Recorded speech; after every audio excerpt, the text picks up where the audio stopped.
पिता तुम न जाने, राधा मेरी स्वामिनी मेरा दे तिरुदास, जन्म जन्म मोहि दीजियो ब्रज वृंदावन गान। सीतानाथ समारंभा रामानंदार मध्यमा, अस्मदाचार्य पर्यन्ता वन्दे गुरु परम्परा। ओम तत्सत्। हरि ओम। गुरु श्री भागवत भगवान की, नर्मदा मैया की जय हो, सद्गुरुदेव भगवान की जय हो, हनुमान जी महाराज की जय हो, सीताराम जी महाराज की जय हो, संत समाज की जय हो, भक्तवृंद की जय हो, विप्र भगवान की जय हो। जय जय श्री राधे श्याम। जयकारा हाथ उठा करके जय जय श्री राधे श्याम। श्री कृष्ण गोविंद हरे मुरारे, हे नाथ नारायण वासुदेवा। कृष्ण गोविंद हरे मुरारी, हे नाथ नारायण वासुदेवा।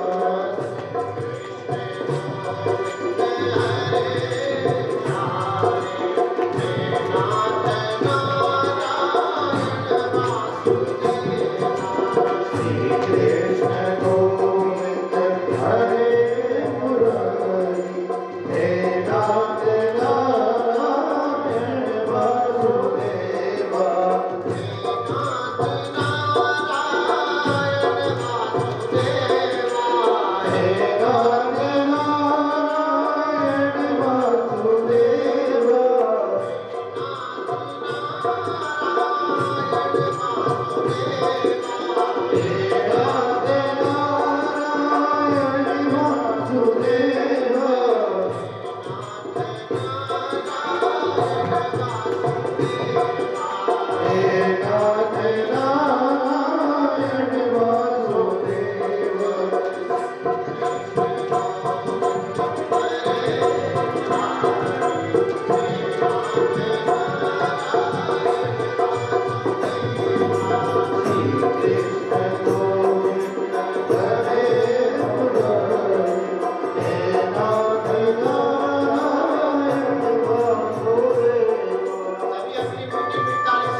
गुरु भागवत भगवान की परात्पर परमेश्वर अकारण करुणावरुणालय राधा माधव की भागवत प्रतिमूर्ति श्रीमद् भागवत कथा, जिसमें आज और हम आप सभी लोग विराजमान हैं। और ये हम लोग अपनी इच्छा से नहीं बैठे हैं, तो किनकी इच्छा से बैठे हैं? भाग्योदयेन बहुजन समर्जितेन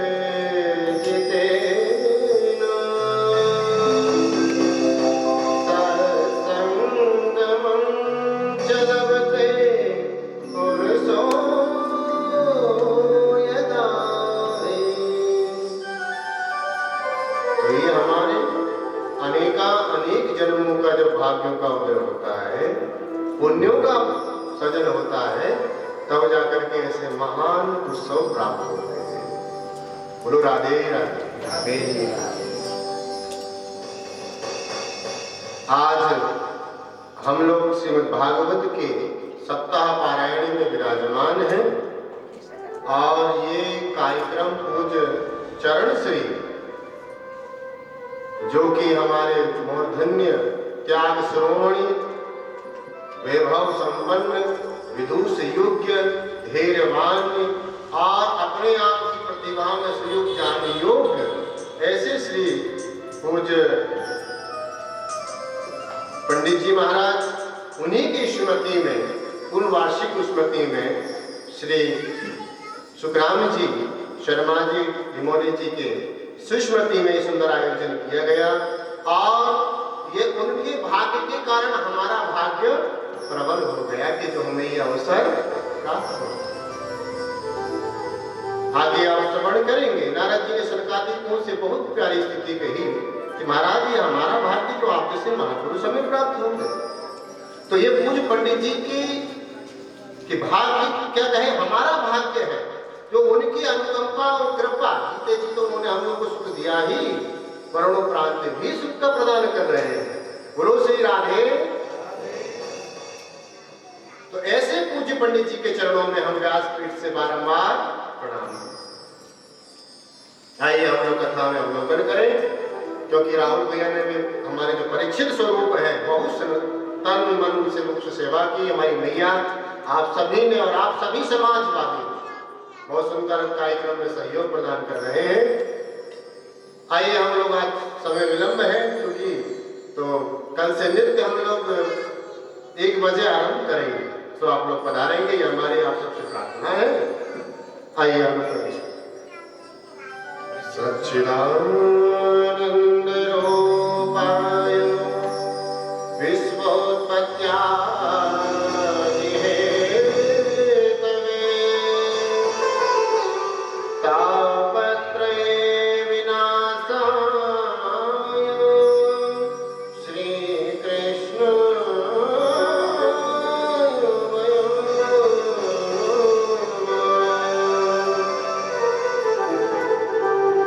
सबसे प्रथम श्री भगवान सुखदेव जी ने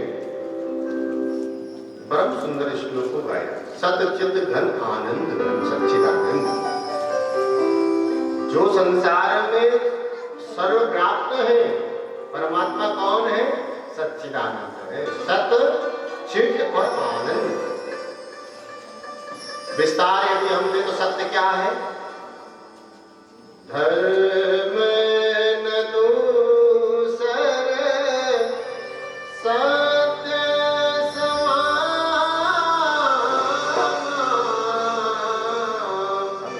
आगम निगम वेद पुराण अखान।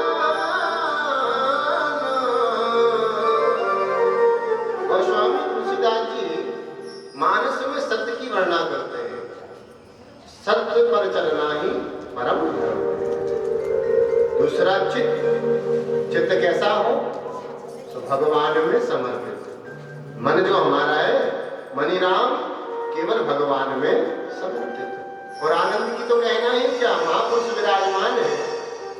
और हम लोग संसार में रहकर के ग्रसित होकर के अपने आप में अशांत रहते हैं, परंतु महापुरुष संसार से विरक्त होकर के भी आनंद का अनुभव करते हैं। क्यों भाई? उन्हें ऐसा क्या प्राप्त हो जाता है? जो आनंद सुख राशि, भगवान क्या है? आनंद की राशि है। तो ऐसे सच्चिदानंद भगवान को हम बारंबार प्रणाम करते हैं। नैमिषारण्य के पावन पुलिन पर, तीर्थ पर सूत जी सोनकाठी 88,000 ऋषियों को का सत्संग चल रहा था। उसी समय सोनकादिक ऋषियों ने भगवान से, सूत जी से पूछा, प्रभु अज्ञान ध्वांत विध्वंस कोटि सूर्य समप्रभा श्रोताख्यायि कथा सारं मम कर्ण रसायनम्। महाराज, हम अज्ञान रूपी अंधकार से ग्रसित हैं, गृह हुए। हमारा अंधकार रूपी, अज्ञान रूपी अंधकार से हम लोग व्याप्त हैं। और भगवान सूर्य भी हमारे अज्ञान रूपी अंधकार को दूर करने में सक्षम नहीं। हे सूची महाराज, ये तो गुरु परंपरा से आपको ही प्राप्त है। सूची से इस प्रकार की प्रार्थना की, अज्ञानध्वांत विध्वंस कोटि सूर्य समप्रभा सूतख्यायि कथा सारं मम कर्ण रसायनम्। महाराज, 1000 सूर्य भी की किरणें भी, क्योंकि जब अंधेरा होता है तो जैसे ही सूर्य प्रकट होता है, उदय होता है, तो प्रकाश छा जाता है और अंधकार समाप्त हो जाता है।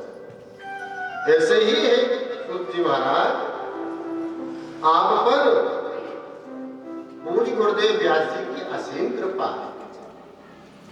और जो हमारे अंदर अज्ञान रूपी अंधकार है, इसे आप दूर कीजिए।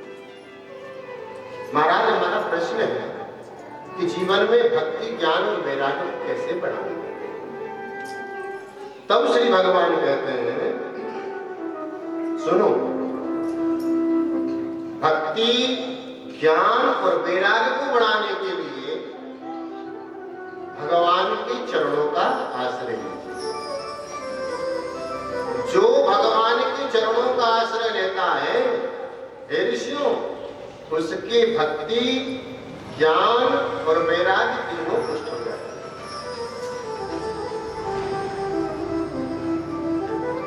तथा और भगवान का चरण ही एक ऐसा आश्रय है जो तीनों प्रकार के तापों को समाप्त कर सकता है।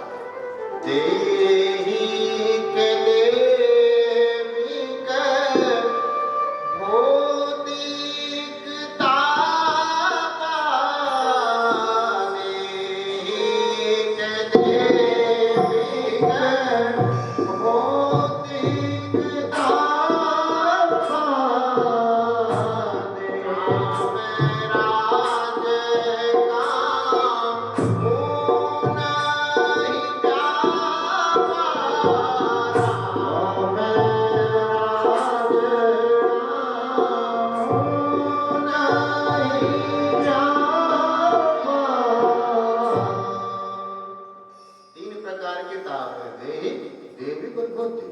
समय का अभाव है और संक्षिप्तता में वर्णन करेंगे।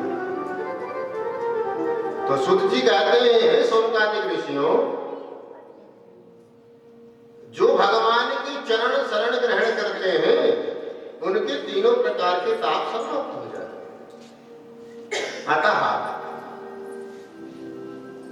यद्यपि किसी को चिंतामणि मिल जाए, क्योंकि चिंतामणि का स्वभाव है, मणि है, जैसे स्मार्ट मणि है ऐसे चिंतामणि, किसी को चिंतामणि मिल जाए, वो चिंतामणि के सामने बैठकर आप जो चिंतन करें सो ही वो आपको प्राप्त करा सकती है। जैसे कल्पत्रु, कल्प वृक्ष के नीचे आप जो बैठ करके जो विचार करोगे सो प्राप्त करा सकता है, परंतु ना तो चिंतामणि में इतनी सामर्थ्य है, ना आपके कल्प वृक्ष में कि वो भगवान को प्राप्त कर सके। चिंतामणि लोक सुख सुरद्रो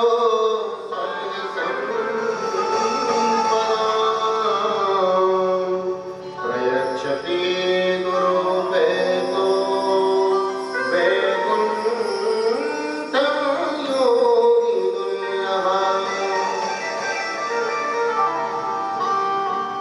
परंतु भगवान के चरणों में वो सामर्थ्य है प्राणियों को कि आपको ताप स्वर्ग अपवर्ग सुख हर ही तुला एक अंग दूर नता ही सकल मिले जो सदनव। भगवान के चरणों को शरण आश्रय ग्रहण करते ही तापत्रय मुक्त हो जाओगे और जो चाहोगे सो प्राप्त हो जाओगे, क्योंकि भगवान के चरणों में सामर्थ्य। मगर हम लोग आजकल के भगवान को भूल करके माया में फंसे। मोह निशा जग शोभ निहारा देखम स्वप्न अनेक प्रकार।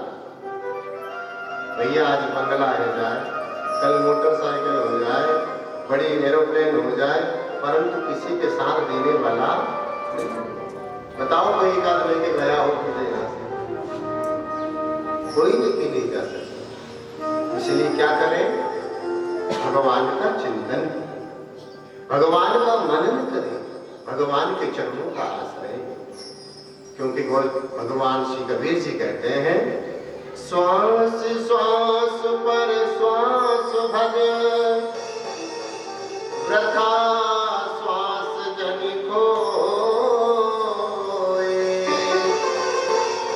ना जाने आश्वास की आवन होए ना हो।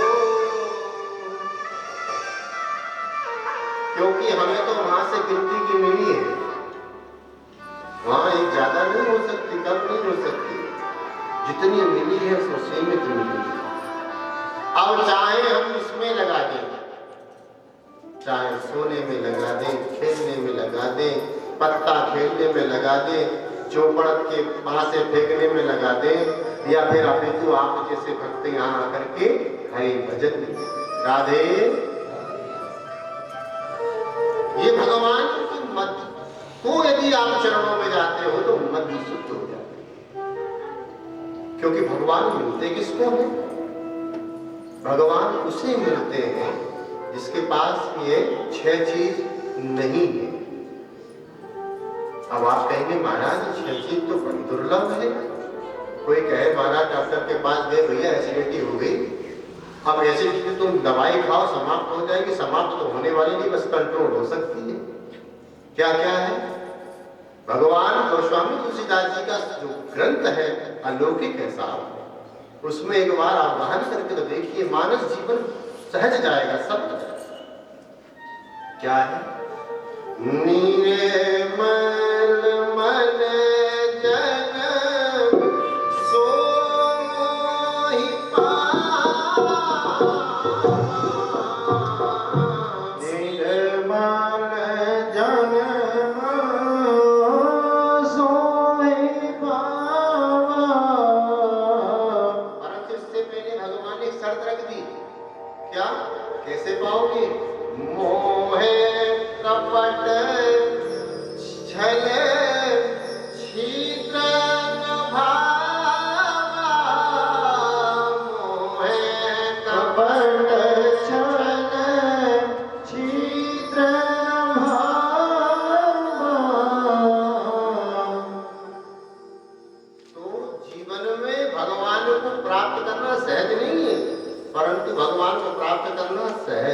कब सहज है? ऐसे महापुरुषों के शरण में चले जाओगे तो निश्चित हमारा उद्धार हो जाएगा। तो भगवान सूत जी कहते हैं ज्ञान, भक्ति और वैराग्य को पुष्ट करने के लिए, क्योंकि ये बिना भगवान की चरण और शरण में जाए बिना संभव नहीं। शौनकादिक ऋषियों ने पूछा, प्रभु कान प्यान मुखा त्रास त्रास नास है तबे श्रीमद् भागवत शास्त्र कलो कीरेण भासितम्। महाराज कलिकाल में सब प्राणी मृत्यु के भय से भयाक्रांत हैं। इन सारे प्राणियों के मृत्यु को भय कैसे दूर होगा? तो हर व्यक्ति मृत्यु का भय से, कल बता दिया जाए भैया तेरी मृत्यु हो जाएगी तो आधे तो उम्र वैसी कम हो गई 24 घंटा में। हर व्यक्ति मरना कोई नहीं चाहता, और भागवत मरना सिखाती है साहब। और गोस्वामी तुलसीदास जी की जो रामचरितमानस है वो जीना सिखाती है। भागवत क्या सिखाती है? मरे कैसे, जिसे जीवन जीना आ जाए, जिसे हमारा अंतुगत को सुधारना आ जाए, वह उसका भागवत सुनना सार्थक। ऐसा नहीं कि आप पहली बार में से सुन रहे हैं, आपने न जाने जीवन में कितनी बार सुन ली। यही अंतर है, भगवान की कथा को जितना सुनो उतना अनुराग और प्रेम बढ़ता जाता है। तो महाराज कृपा करके ये बताइए कि कलुषित प्राणियों की जो मृत्यु के भय से भ्रांत हैं, उनको मृत्यु का भय कैसे? क्योंकि कीरेण सुखीन भाषितम, संसार सरक रहा है, आज कुछ है कल कुछ हो, और हम चाहते हैं कि इसी प्रकार बना रहे, तो ये संभव नहीं। और जब हमारे द्वारा ये किए हुए प्रयास पर तो हम सफलता प्राप्त नहीं करते हैं तो हमें दुख उत्पन्न होता है। तो महाराज दुख क्या है? कृपा करे, दुख से मुक्त होने की कृपा करके हमें उपाय बताइए। सूत जी महाराज से शौनकादिक 88,000 ऋषियों ने कहा, राजन हे महर्षि ऋषियों, जैसे आप सभी श्रोताबंद मेरे समक्ष विराजमान हैं, ऐसे ही एक बार परीक्षित को भगवान सुखदेव जी कथा सुनाते। उसी समय देवता लोग कलश, अमृत का कलश लेकर के आए और लाकर के श्री सुखदेव जी के समक्ष प्रकट हो गए, और प्रकट होकर के कहा कि प्रभु हमने सुना है परीक्षित को श्राप लगा है कि 7 दिन बाद तक्षक के डसने से इनकी मृत्यु हो जाएगी। सो भगवान हम इनके लिए ये महा अमृत कलश लेकर के आए हैं, तो कृपा कर इनको आप अमृत पिला दीजिए, अभय प्राप्त करा दीजिए, भय से मुक्त कर दीजिए, और जो इन्हें जो आप भागवत पिला रहे हो सो हमको पिला। भगवान श्री सुखदेव जी ने देखा कि देवता कभी अपने मतलब के बिना दूसरे की कोई बात सहायता नहीं करते। अरे बाबा दधी जी के पास गए तो हड्डी मांगने के लिए, स्वार्थ के लिए जाते हैं। देवता भी बड़े स्वार्थी हैं। सूर्य नर मुनि जन सबकी रीति, स्वार्थ लागे करे सब प्रीति। भैया देवता स्वार्थी और मनुष्य हो तो कौन सी बड़ी बात है? राधे। देवता तक स्वार्थी। तो आज सुखदेव जी ने सोचा इतना महादिव्य अमृत को लेकर के अचानक कैसे आ गए? भाई हमने बुलाया नहीं, निमंत्रण नहीं भेजा, आगमन का पत्रिका नहीं भेजी, यहाँ आने के लिए आपको भैया जी ने बोला वो कथा में आएंगे, गए सबके पास, तब ना जानकारी बिना कैसे प्रीति होगी? तो मगर भगवान सुखदेव जी विचार करते हैं कि ना हमने देवता को आमंत्रण आमंत्रण दिया, निमंत्रण दिया, बुलाया, परंतु अचानक देवता कैसे भाई प्रसन्न होकर के अमृत का कलश लेकर के आ गए? जब बाद में उन्होंने कहा कि प्रभु अमृत का कलश जो हम लाए हैं सो आप परीक्षित को पिला दें, जिससे ये भयमुक्त हो जाएंगे, और आप जो हरि कथा अमृत इनको पिला रहे हो सो हमको पिला दो तो हमारा भी उद्धार। क्योंकि कलयुग में भगवान के नाम का ही प्रभाव है। कलयुग के बल हरि गुण गान, कलयुग के बल हरि गुण गान, कलयुग के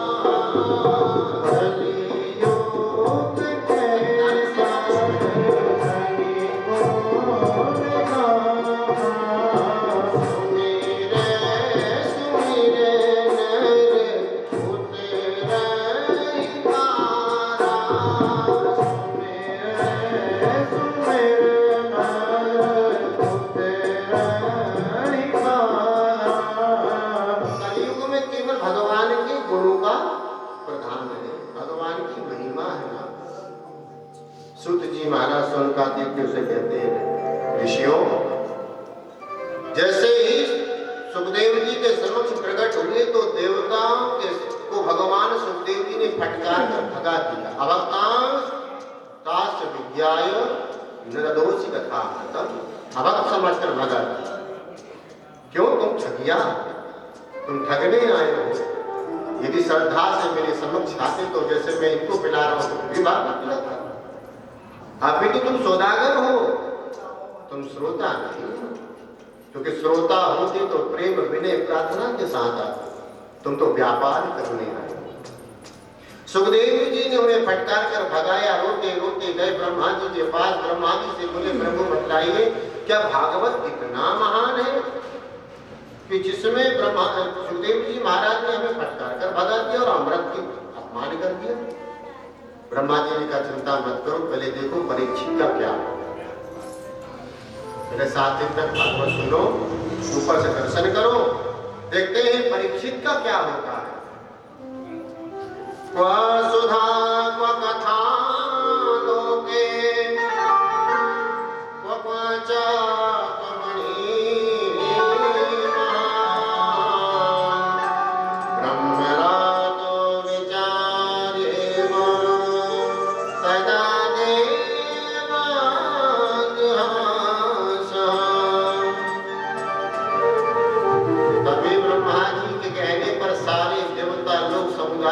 व्यवस्थित बैठ गए और देखते हैं परीक्षित का क्या हो। पर जैसे ही देखा कि 7 दिन परिपूर्ण होने के बाद परीक्षित को तो भगवान के पार्षद विमान लेने आया, मुक्त हो गया, सो ही सारे देवताओं के दाता अभिविस्मृता ब्रह्मा जी भी चकित हो गए कि ये कैसे हो सकता है।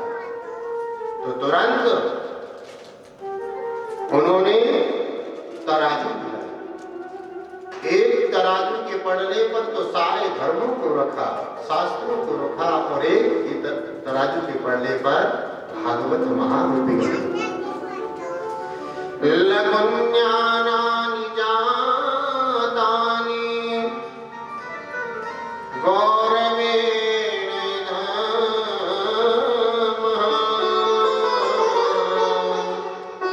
तदर्शिगणा सर्वे विस्मयं परमं।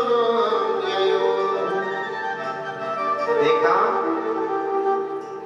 कि भागवत का पढ़ना नीचे होगा, भाई होगा भी क्यों नहीं, जिसमें भजन होगा वही ना नीचे होगा। तो भागवत का पढ़ना नीचे होगा। मैं आपसे निवेदन करूं, जितने भी समुदाय इस माइक के माध्यम से सुन रहे बाहर या फिर जो आप समक्ष बैठे, हमारी संस्कृति को जिंदा रहने देता। पूछो क्यों? वो इसलिए क्योंकि ये बात मुझे बोलनी नहीं चाहिए, मैं राधा माधव मुझे माफ कर, और इस मंच से ना बोलूं तो फिर कब बोलूं। हम लोग आडंबर में सुसपाट में इतने पागल हो जा रहे हैं कि वास्तविक तत्व को भूलते जा रहे हैं। वास्तविक तत्व जो है कि साक्षात भगवान का विग्रह है और इसे हम लोग मजाक बनाते। इसलिए भैयाओं, कहीं भी भागवत इसे हाथ जोड़ करके सुनाई पड़ जाए ना तो जाकर के प्रणाम करें, 2 मिनट तो जरूर रुकें, क्योंकि कलयुग का आधार ही ये भागवत। और भगवान इसमें साक्षात विराजमान है। इसलिए सभी श्रोताओं से मेरा निवेदन यही है कि भागवत हो, सत्संग हो, संत दर्शन हो, तब कहीं भी मिले एक व्यवहार हमारा होना चाहिए, स्वभाव होना चाहिए कि हम उनका प्रतिपादन करें, उनका सम्मान करें, उनका सत्कार करें। भगवान श्री सुखदेव जी ने जब इस प्रकार के व्यवहार को देखा, ब्रह्मा आदि विस्मित हो गए और एक स्वर में सारे देवता समुदाय हाथ ऊंचा उठाकर कहने लगे, भैया मेरे भगवत रूपम शास्त्रम भागवतम करो। भैया केवल कलयुग में भागवत ही भगवान का सर्वग्रह है, इसमें भगवान की श्यामलता समाई। बोलो भागवत भगवान की। तो साक्षात भगवान भागवत ही भगवान, भागवतम प्रोक्तम ही भागवतम। जो भगवान का वास है वह भागवत, या फिर जो भक्त का भगवान है वह। महाराज कृपा करके ये बतलाइए कि जब इतनी दिव्य अलौकिक भागवत है तो इसे 7 दिन में गाने की क्यों परंपरा है? इसे ज्यादा दिन क्यों नहीं कही जाती? भगवान श्री सुखदेव जी कहते हैं, एकदा ही विशानाया चत्वार ऋषयो मुने सत्संगात्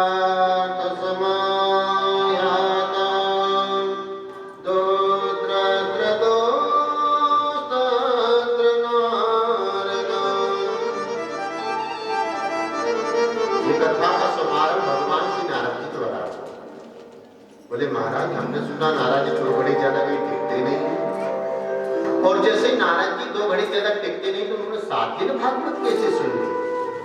और हर गांव में नारद है, आपके हर गांव में एक नारद निश्चित होगा। नहीं आप लोग नहीं हो, आप लोग तो बिल्कुल वैष्णव हो। नारद मतलब जो यहाँ की वहां का, पेट में जिसकी थोड़ी सी भी बात नहीं वो नारद। तो महाराज ऐसे नारद जो कि 2 घड़ी से ज्यादा टिकते नहीं, उन नारद जी महाराज ने 7 दिन भागवत कैसे सुना? तब श्री सूत जी महाराज वर्णन करते हैं, क्योंकि जिनका एक बार नारद जी हरि दर्शन हरि इच्छा से कथा मात्र के जीवन, जिनका जीवन ही कथा के लिए है, भगवान के सत्संग के लिए है, नाम कीर्तन के लिए है, हरि दर्शन की हरि कथा की इच्छा से घूमते घूमते वह हरि क्षेत्र, कुरुक्षेत्र, श्रीरंगम, सेतुवंदनम आदि सब परिभ्रमण घूमते घूमते आए और घूमते घूमते एक बार बद्री विशाल बद्रीनाथ में उनको सनकादिक ऋषियों का दर्शन हुआ। अब जैसे ही सनकादिक ऋषियों का दर्शन हुआ सो महात्माओं ने देखा कि नारायण की चिंता तो रहे, मुखमंडल उनका मलिन हो रहा उतर रहा है। तो भगवान नारद जी को जाते हुए देख करके सनकादिक ऋषियों ने कहा, कथम ब्रह्मण दीन मुख कुतश्चिन्तातुरो भवान् त्वरितं गम्यते पुत्र कुतश्च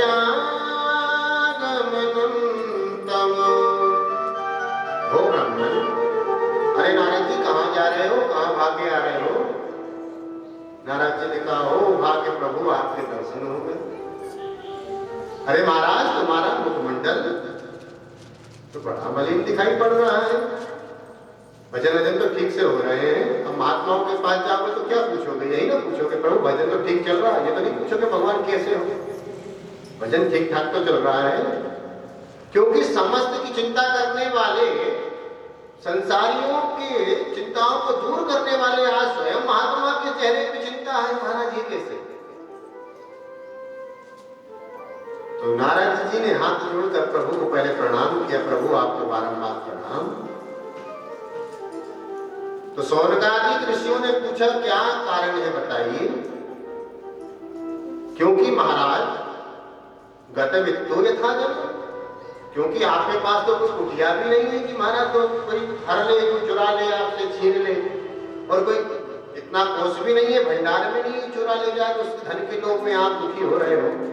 हम मनुष्यों की प्रकृति है, ये व्यवहार है कि हमारा थोड़ा सा भी पैसा लुट जाए, चोरी हो जाए तो हम लोग हाय बात कर करके रोते हैं। पर महाराज आपके पास तो 2 गज की भूमि भी नहीं है, एक लंगोट और हाथ में वीणा लेकर के श्रीमन नारायण नारायण नारायण, बस यही करते, हर दिन भजन करते। तो महाराज आपका क्या घूम गया, क्या चोरी हो गई जो आपके हाथ में मंडल पर मलिनता दिखाई पड़ रही है, मुरझा रहा है?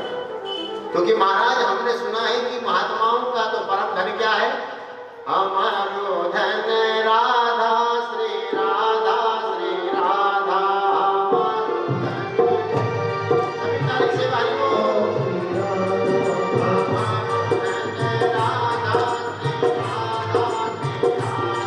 हमारो धन राधा श्री राधा श्री राधा, हमारो धन राधा श्री राधा श्री राधा, परम धन राधा राधा राधा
तो हम रसिकों का धन तो परम धन क्या है?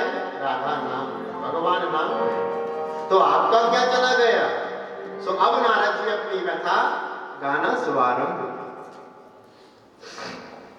भगवान, मैं भगवान के भजन के लिए इस भूमि मंडल को परम श्रेष्ठ मानते हुए आया और पुष्करम च हरि क्षेत्रम श्रीरंगम सेतु बंधनम, पुष्कर गया, हरि क्षेत्र गया, रामेश्वरम गया, सब दूर गया, पर मन को शांत नहीं। फिर मैंने कहा चलो भाई, आजकल महात्माओं की बड़े चर्चे हैं, महात्माओं के यहाँ चलना ही चाहिए, संतों के यहाँ। परंतु महाराज जब महात्मा संतों के यहाँ पहुंचा तो वहां भी क्या देखता हूं कि पाखंडो निरता संता। अच्छा, व्यक्ति अपने मतलब की बात ज्यादा निकालता है, पाखंड सब सुना तो अरे भैया बात सीधी दिमाग पर दो महात्माओं के बारे में पहुंच गए। अब मैं नाम नहीं लूंगा यहाँ से, जो ना राम के रहे ना। तो पाखंड का बहुत सुंदर अर्थ है पापस्य खंडा, जो पाप का खंड करे वही पाखंड। तो अच्छा एक बात हो, आजकल हम उन महात्माओं को श्रेष्ठ समझते हैं जो खूब पैसा वाले, 4 व्हीलर से नीचे नहीं उतर रहे। विरक्त हो, वैष्णव हो, विरक्त जितना, क्योंकि महात्माओं की भी बड़ी प्रक्रिया बदल गई है, आभा बदल गई है, शोभा बदल गई है। पहले के समय में जितना महात्मा तपस्वी हुआ करता था, जितना विरक्त हुआ करता था, उतना श्रेष्ठतम माना जाता था। और आज की महात्मा जितने वैभवशाली होंगे उतने तपस्वी, धनवंत, दरिद्र नहीं, कल कोट तात जात कही। जितना वैभवशाली महात्मा होगा उतना ही उसका नाम दान होगा, क्योंकि संसार ही चमत्कार का नमस्कार। महाराज में संतों के यहाँ पहुंचा, वहां भी सुख नहीं मिला, शांति नहीं मिली। तो मैंने कहा चलो अब इसके बाद गृहस्थों के यहाँ चलना चाहिए, क्योंकि संत की उत्पत्ति भी गृहस्थाश्रम से है। महाराज में महात्मा गृहस्थों के आश्रम पहुंचा घर में, तो जाकर देखता हूं तरुणी गृहिकानों के शान को बुद्धिदायका, कन्या विक्रमयो लोभा दंपती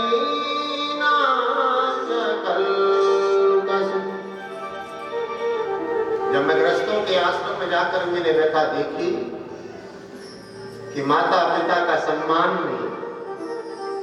माता पिता से तब तक ही मतलब है जब तक कि उनकी चाबी उनके पास है। जिस दिन चाबी अपने हाथ में आई तो ही माता पिता का या तो बिस्तर द्वार के बाहर और या खेत खलियान में यहाँ रह करके ढोर बेल संभालना। बहू जी की हाथ में चाबी आई नहीं कि सास की छुट्टी नहीं। महाराज जब मैं महात्माओं की छोड़ ग्रस्त में पहुंचा तो देखता हूं कि पहले काल में माता पिता की आज्ञाकारी हुआ करते थे, परंतु अब मैया बाप के विमुख हुआ करते थे। और ये सबकी नहीं, भागवत में तो वही लिखी जो हमारी कथा है, कोई अलग से कथा नहीं है यहाँ। अच्छा महाराज ये तो ठीक है, कोई बात नहीं, परंतु एक और दृश्य देखने पर बड़ा चंबा हुआ। पहले तो विवाह हुआ करते थे, परंतु अब विवाह कन्यादान भी नहीं, तो कन्यानाम विक्रमयो लोभा, अब तो कन्याओं को बेचने लगते हैं। बेचने का मतलब पैसा वाला दिख गया, सौदा पक्का हो। पहले वर को देखते थे, पैसा को नहीं। आप लोग कहाँ भर रहे हैं? आप उनमें से ही। कौन गरीब को देखता है? बताओ किसी की यदि दिशा जाती हो, कोई गांव में रहता हो, कोई दे रहा हो चोरिया, पंडित जी गांव में रहते, कहां से शहर में आ जाए तो पट सकते। तो महाराज आज अपितु आजकल विवाह नहीं, सौदा होने। अच्छा महाराज सौदा होने के कारण आप पत्नी जी, धर्म पत्नी जी चलाए हुए, थोड़ा सा भी कुछ हुआ कि मेरे मायके से मैंने इतना धन लेके आई तो मुझे आगे करता। कल को पिताजी को फोन करके दे दे।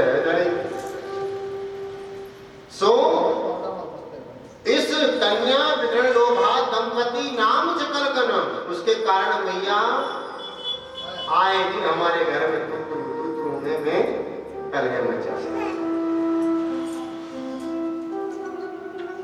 तो इस कारण मैं संसारियों को छोड़ करके भागा, परंतु जैसे ही मैं वृंदावन पहुंचा तो वृंदावन पहुंचते ही मैं क्या देखता हूं महाराज, तश्चात्राश्चर्यमया दृष्टं श्रूयतां तन्मनीश्वराम्, एका तु तरुणी तत्र निखण्डा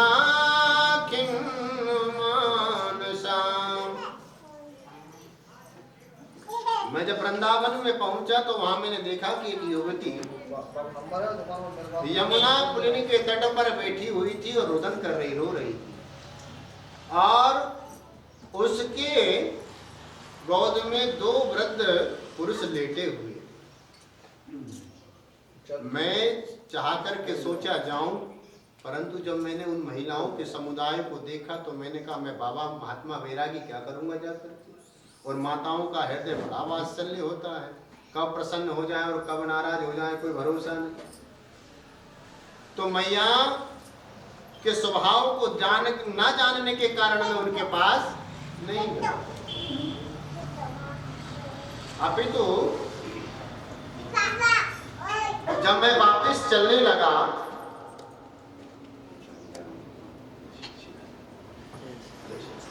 तब उस महिला की मुझ पर, उस युवती की मुझ पर निगाह पड़ी और उसने आवाज दी, भो साधो क्षणातिष्ठ मत चिंता मपिनाशय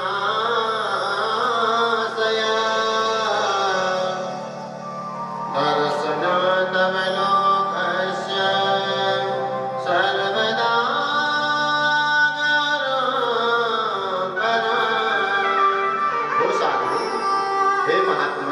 कहाँ भागे जा रहे हो? कृपा करके इस दीनहीन की भी कुछ बातों को सुन लीजिए। जैसे दीनहीन वचनों से मैया भगती ने उनको पुकारा तो नारद जी गए और नारद जी ने जाकर के पूछा, बताओ माँ क्या दुख है? और ये दो वृद्ध जो बालक जो पुरुष हैं ये कौन है? आपकी गोद में क्यों लेटे हैं? और ये युवती आपको जो पलना कर रही है, पंखा चला रही है, ये कौन है? तो भक्ति कहती है, महाराज मेरा नाम अहम भक्ति ख्याता, मैं भक्ति हूं और ये दोनों मेरे पुत्र हैं। कौन? ज्ञान और वैराग्य। महाराज मैं द्रविड़ देश में उत्पन्न हुई, कर्नाटक में बड़ी हुई, महाराष्ट्र में सम्मान हुआ, परंतु गुजरात में जैसे पूछी वैसे मैं नष्टा भ्रष्टा दक्षा। जैसे ही मैं गुजरात पहुंची तो मैं पाखंडियों से ग्रसित हो गई, तो मैं अपने शील की रक्षा करते हुए, लज्जा को बचाते हुए भागी और भाग करके मैं वृंदावन में। पर वृंदावन में आते ही महाराज मेरे साथ बड़ा बुरा हुआ। क्या? वृंदावन संयोग पुनस्तो तरुणी नवा धनम वृंदावन तेना नृभक्ति नाट्यतितत्र। मैं जैसे ही वृंदावन में आई, सो वृंदावन में आते मैं तो युवती हो गई और मेरे जो युवक बेटा थे दोनों ज्ञान विराग वो वृद्ध हो। महाराज की व्यथा बड़ी भारी है और ऐसे मूर्छित हुए कि उठने का नाम ही नहीं लेते। सो भगवान नारद जी के सामने जब व्यथा अपनी सुनाई तो नारद जी ने कहा कि हे देवी आप चिंता ना करो, आपके सारे दुखों को दूर करने का हम बड़ा प्रयास करेंगे। और श्री नारद जी ने किया भी। क्योंकि कलयुग का बड़ा प्रभाव भी है। क्या प्रभाव है? बोलो राधे राधे। क्योंकि नींद सबको समा रही है। राधे राधे बोलो भैया हो।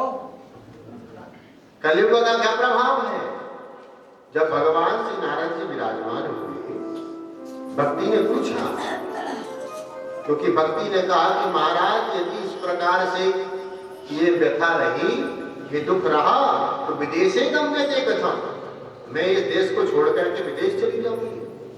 तो नारद जी ने कहा देवी ऐसा मत करो, सतयुग में नहीं, त्रेता में नहीं, द्वापर में नहीं, अब कलिकाल आके आप भागवत जा रही हो। तब इस प्रकार से कलयुग के कलमिश प्राणियों की तो भक्ति ने कहा कि नारद जी की बात बताइए, जब कलयुग इतना बुरा है तो राजा परीक्षित ने इसे अपने राज्य में रहने क्यों दिया, इसे दंड क्यों नहीं दिया? क्योंकि कलयुग ने सबकी बुद्धि को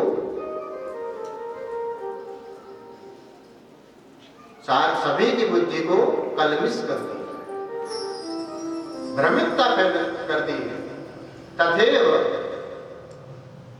भक्ति ने इस प्रकार से पूछा तो श्री नारद जी ने कहा देवी, राजा परीक्षित भगवान भक्त वत्सल है। जैसे ही कलयुग उनकी शरण में आने लगा, त्यों ही दीनहीन होकर के कलयुग जब राजा परीक्षित के शरण में गया तो भगवान परीक्षित ने उनको माफ कर दिया। और कलयुग की सबसे बड़ी विशेषता यह है देवी कि कलयुग में, सतयुग में जो यज्ञ करने से फल प्राप्त होता था, द्वापर में जो भजन करने के प्रभाव से फल प्राप्त होता था, और त्रेता में जो यज्ञ आदि करने से फल प्राप्त होता था, वो कलयुग में केवल भगवान के नाम का गान करने से ही फल प्राप्त हो जाता है। यत् फलानास्ति तपसा न योगेन समाधिना तत् फलं लभ्यते साम्यं कलोके कीर्तना। तो वह केवल भगवान के नाम का स्मरण करने से ही प्राप्त हो जाता। वही बात गोस्वामी तुलसीदास जी कहते हैं, कैले जोग केवल हरि गुण गान,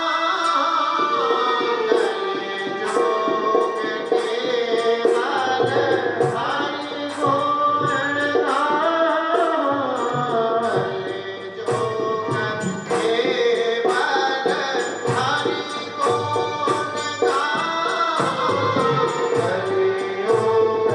केवल हरि गुण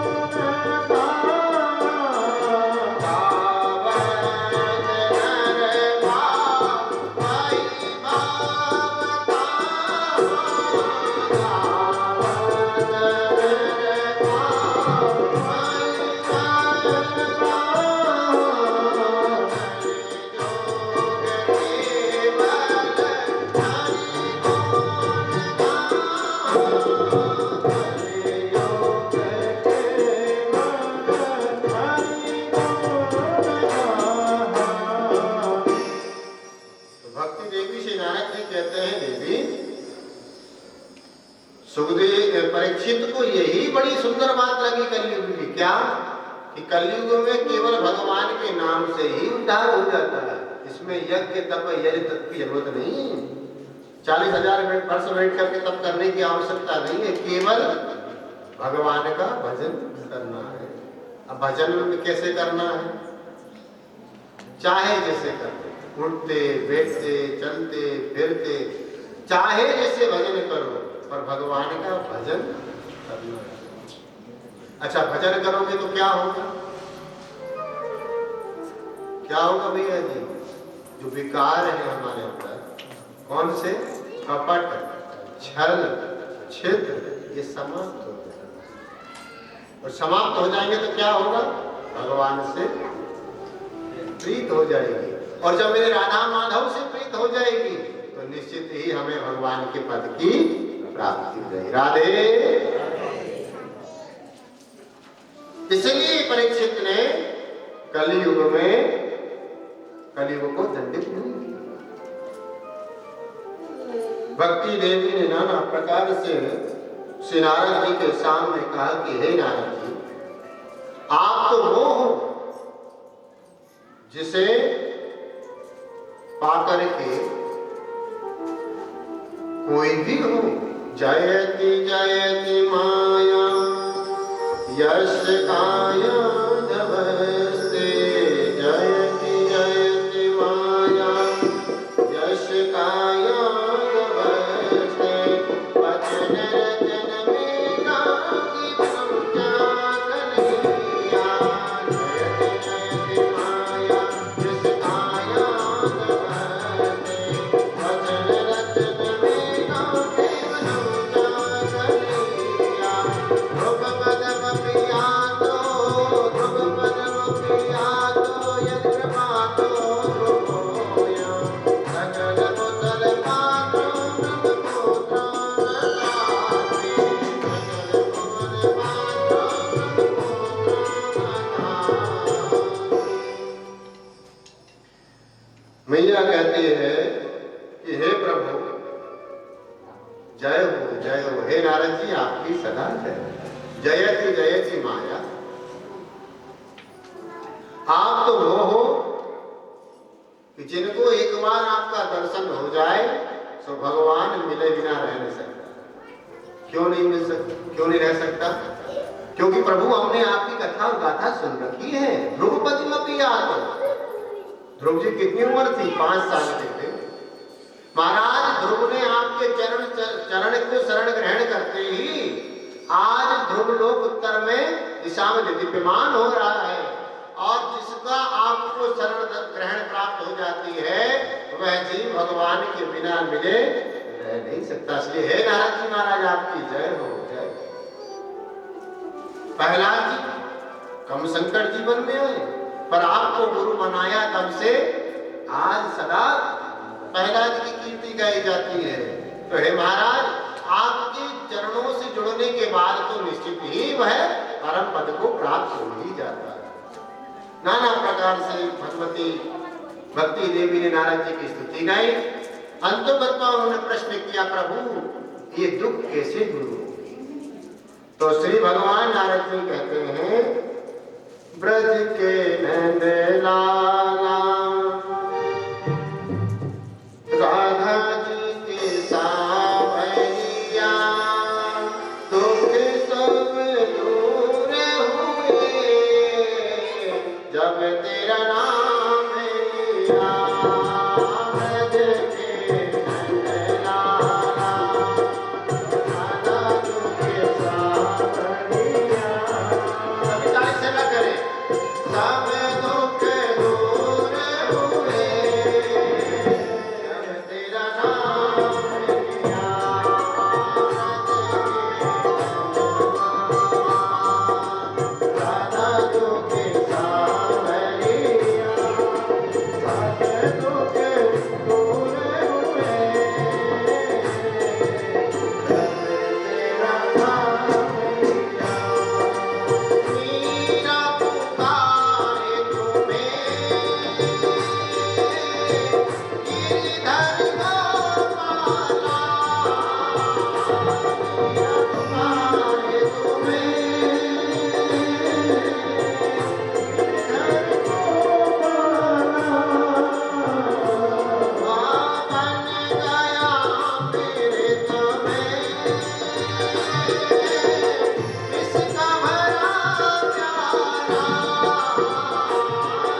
मन में निर्धारी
तन दुखी कोई मन दुखी, कोई धन बिन रहत उदास, थोड़े थोड़े सब दुखी, सुखी राम के दास।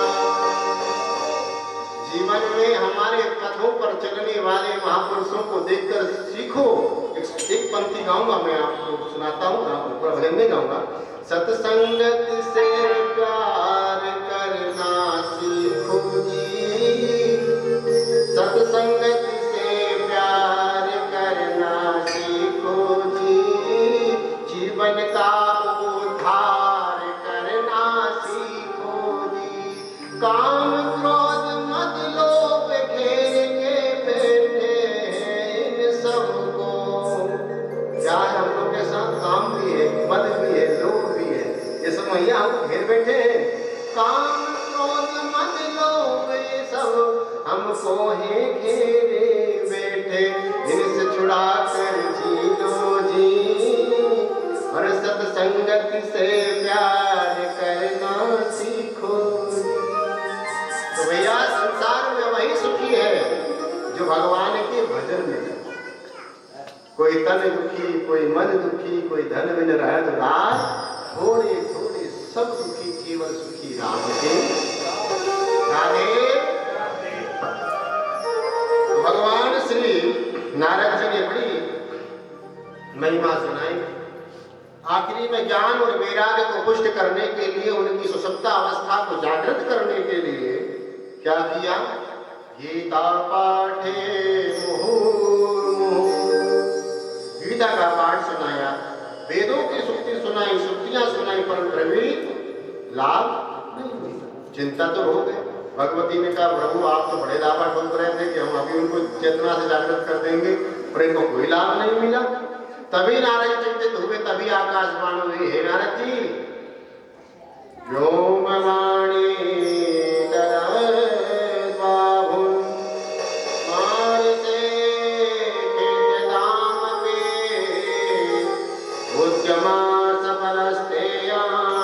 भविष्यते न संशया।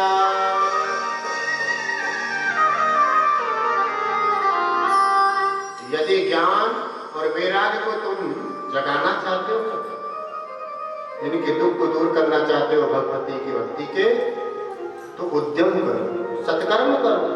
अब आकाशवाणी में कहते सत्कर्म करो, स्थान बताया नहीं। यदि ये कह देते भैया कि सत्कर्म मैया जी के पास जाने से मिलेगा तो हम वहीं चले जाते, या फलाना कह देते कि वो महाराज जी के पास चले जाओ तो वहीं चले जाते। बात भी कही तो बोल कि सत्कर्म करो, उद्यम करो। तो कैसे करें?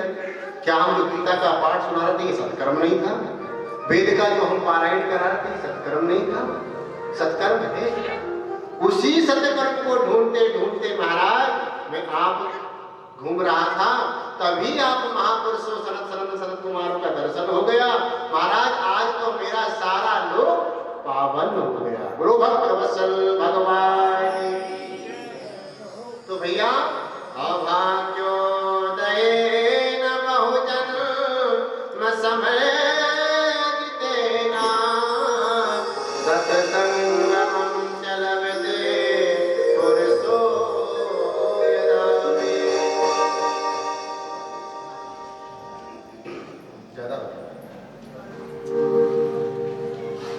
तो प्रभु आपके दर्शन हो गए। जैसे ही दर्शन हुए तो अपने भाग्य को सराहने लगे। प्रभु आपके दर्शन प्राप्त होते ही सारे प्रकार के कष्ट दूर हो जाते, क्योंकि प्रभु आपकी विशेषता क्या है कि कभी आप 5 वर्ष से 6 वर्ष के नहीं होते। सनकादिक ऋषि 5 वर्ष 6 वर्ष के कभी नहीं हुए, क्योंकि हरि शरणम हरि शरणम हरि शरणम। और महाराज आपका तो ऐसा प्रभाव है कि एक बार आप वैकुंठ गए, हरि पार्षदों को भी आपने नीचे गिरा दिया, और वह जो जय और विजय नामक 2 देवते थे आपको उन्होंने दुराग्रह अंदर नहीं जाने दिया, तो आपने उनको श्राप दिया, सब दोनों आकर के धरती मृत्यु लोक पर आए। तो महाराज आपका प्रभाव तो बड़ा भारी है। तो जैसे ही सारी कथा आपने सुनाई सनत कुमारों को, तो सनत कुमारों ने कहा इतनी छोटी सी बात, सनत कुमारों के मुख से सुना तो नारद जी ने कहा, प्रभु इतनी बड़ी व्यथा को इतनी छोटी सी कह रहे हो। डॉक्टर वही सही है भैया जो कि बड़ी से बड़ी बीमारी को भी सरलता से ठीक कर। अब किसी को मान लो किसी का ऑपरेशन होना हो तो डॉक्टर आके कहते भैया कि मैं आज पहली बार ऑपरेशन करूंगा, कह दे भैया आज तैयार रहो, मैं पहली बार ऑपरेशन करने के लिए आया हूं जीवन में, तो पहला नंबर तुम्हारा ही है, तो ना मरता हो तो। ऐसे ही डॉक्टर वो उत्तम है, वेद वो उत्तम है, ब्राह्मण वो उत्तम है, संत वो उत्तम है और व्यवहार मानवता वो उत्तम है जो कि दूसरों के दुखों को दूर करे। तो बड़ी भारी बात जब कथा को सोनकार्तिक ने कहा कि इतनी बड़ी छोटी सी बात के लिए परेशान हुआ, बोले प्रभु क्या करें। तो सारे सोनकार्तिक ऋषियों ने कहा श्रीमद् भागवतालाप सतु गीत सुखादेवी। भैया केवल भागवत का आश्रय ग्रहण कर लीजिए, सो ही तुम्हारा मनोरथ पूर्ण हो जाए। बोलो भागवत भगवान की जय। नारद जी ने कहा प्रभु भागवत से क्या होगा? अरे जब मेरे वेद सुना दिए, शास्त्र सुना दिए, गीता सुना दी, तो बड़े सुंदर एक दृष्टांत में हम समझे। सनत कुमारों ने नारद जी से कहा भगवान नारद जी आम बड़ा मीठा है तो बड़ा रस है।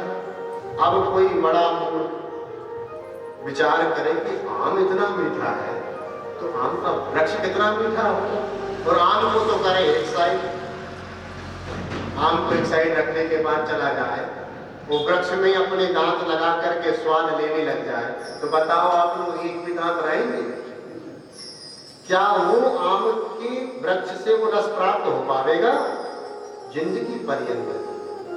तो हे नारद जी, जैसे वो आम के वृक्ष से रस प्राप्त नहीं कर सकता है, स्वाद प्राप्त नहीं कर सकता है, आनंद प्राप्त नहीं कर सकता है, उसी प्रकार जो शास्त्र से तो प्राप्त हो सकता है, परंतु जब हमें भागवत रूपी रस प्राप्त हो रहा है, मधुर फल प्राप्त हो रहा है, तो फिर हम लोग वृक्षों के पास क्यों जाए? बोलो राधे। नारद जी ने बहुत सनकादिक ने नारद ऋषि को समझाया, तो बोले प्रभु क्या करें, कैसे कथा होगी, हम तो कुछ जानते नहीं।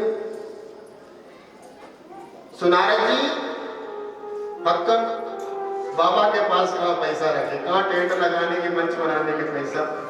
तो बोले प्रभु कैसे कथा होगी और कहाँ होगी, सो कृपा करके आप बताइए।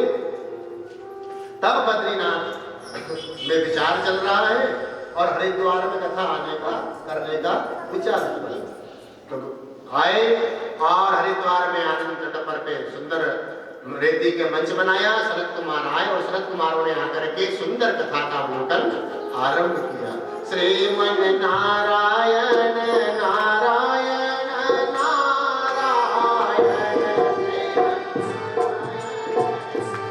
सभी ताली सेवा करें।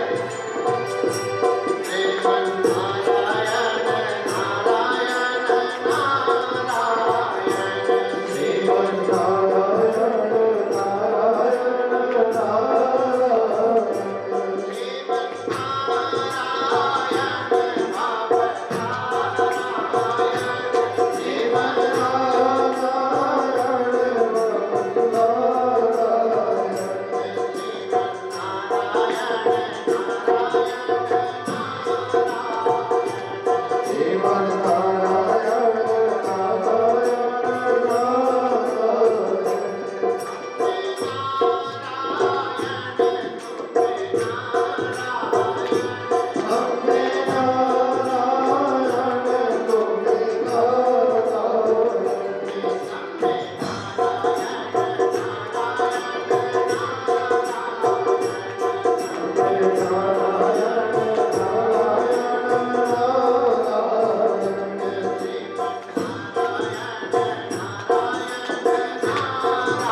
नारद जी और बाबा चारों भाई कथा सुनाता है। दिनों दिन सातों दिन कथा हुई।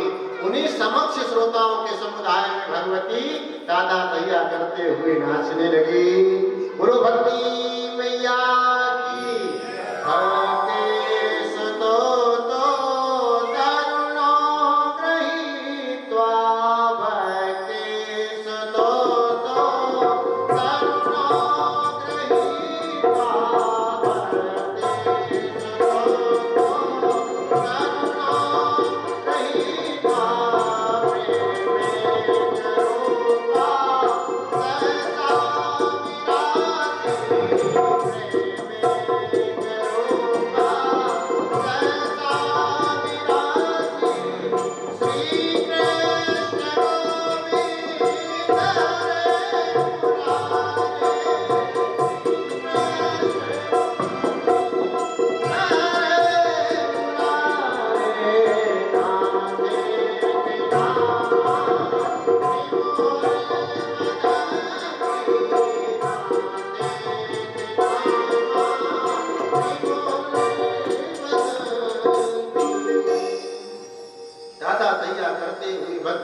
नाचने लगी। सब समुदायों के बीच में प्रकट हो गई और प्रकट होकर के कहती है कि हे नारद जी, आपकी जय हो, क्योंकि आपने आज मेरे सारे दुखों को दूर कर दिया, मेरे पुत्र ज्ञान वैराग्य के कष्ट की निवृत्ति कर दी। जब इस प्रकार से कथा का निरूपण हुआ तब भक्ति ने पूछा, प्रभु मैं कहाँ रहूं, कहाँ बैठूं?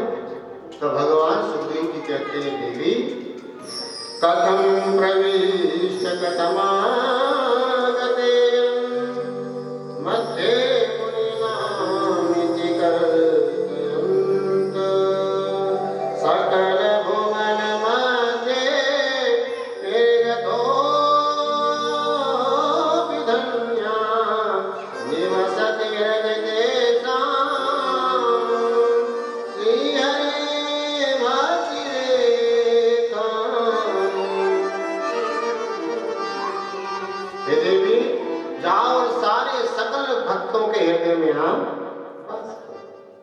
अच्छा, बिना भक्ति के कुछ मिलने वाला नहीं, चाहे आप खूब पैसा वाले हो जाओ, क्योंकि भक्ति के बिना मोक्ष होने वाला। जहां भक्ति होगी वहीं ज्ञान होगा। ज्ञान कैसा महाराज कि पैसा कहाँ खर्च कर, ये तो जिंदगी भर देखे देखे मर जाए। एक सेठ जी थे और सेठ जी बड़े कंजूस थे। अब मन में आया कि उनकी पत्नी ने कहा कि सेठ जी कभी जब भी कुछ दान कर लिया। देवी, भगवान की इच्छा नहीं होती तभी ना तो कुछ कर पाते हैं। बोले क्यों? क्योंकि आप ही कहते हो कि बिना भगवान के पत्ता भी नहीं हलता। बिना भगवान के तो मैं दान कैसे भगवान की कृपा बिना कर दूं?